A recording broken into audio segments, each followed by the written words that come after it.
আসসালামু আলাইকুম। পৃথিবীর যে প্রান্ত থেকে দেখছেন এবং শুনছেন সবাইকে শুভেচ্ছা জানাচ্ছি।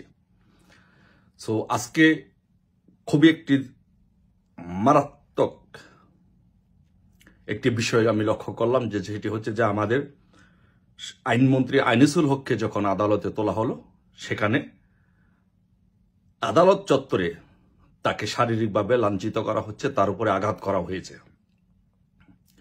এই যে বাংলাদেশের ইতিহাসে যে একটি নজিরবিহীন ঘটনা, সেই নজিরবিহীন ঘটনার আমরা তীব্র নিন্দা জানাই এবং প্রতিবাদ জানাই।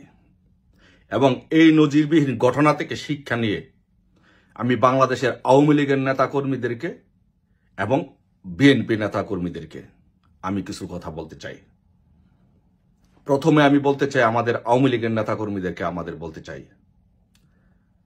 যে আমাদের উপরে যেই আজকে আনিসুল হকের উপরে হামলা এবং ধারাবাহিকভাবে ৫ আগস্টের পর থেকে আমাদের নেতাকর্মীদের উপরে হামলা, আমাদের নেতাকর্মীদের বাড়িঘরের উপরে হামলা, নির্যাতন, হত্যা, এই যে শুরু হয়েছে, এই ধারাবাহিকভাবে এগুলো চলছে। সো এখন আমাদের আর বসে থাকার কোনো সুযোগ নেই, আমাদের প্রতিরোধ করতে হবে। আমরা যদি প্রতিরোধ করতে না পারি, আমরা যদি সকলে চুপ থাকি,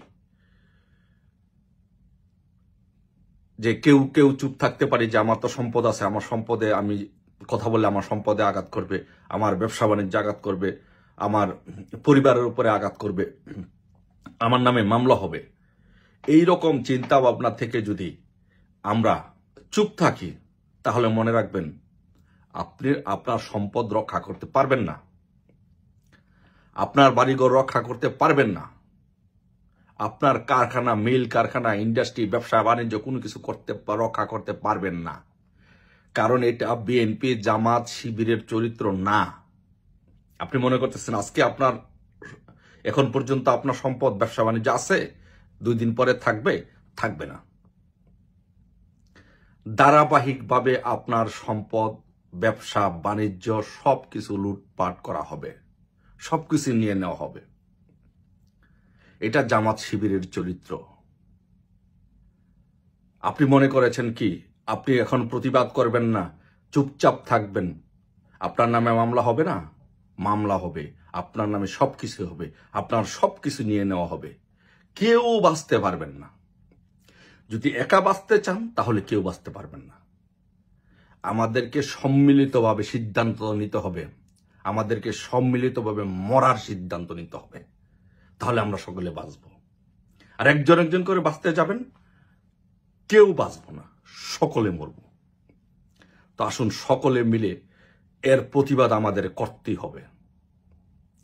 বিভিন্ন জায়গায় ওরা আমাদেরকে, বাংলাদেশে প্রশাসন দিয়ে নির্যাতন করছে, প্রশাসনের সামনে আমাদের উপর আঘাত করছে। আমাদের সে আঘাতের পাল্টা জবাব সারা বিশ্বে, পৃথিবীর প্রত্যেকটি আনাচে কানাচে, প্রত্যেকটি দেশে সে এর জবাব দিতে হবে। এখন সময় এসেছে পাল্টা আঘাত করতে হবে, পাল্টা জবাব দিতে হবে, নয়তো আমরা কেউ বাঁচব না। আমরা এটাও লক্ষ্য করছি যে পৃথিবীর বিভিন্ন দেশে, বিভিন্ন জায়গায় মানুষ চুপচাপ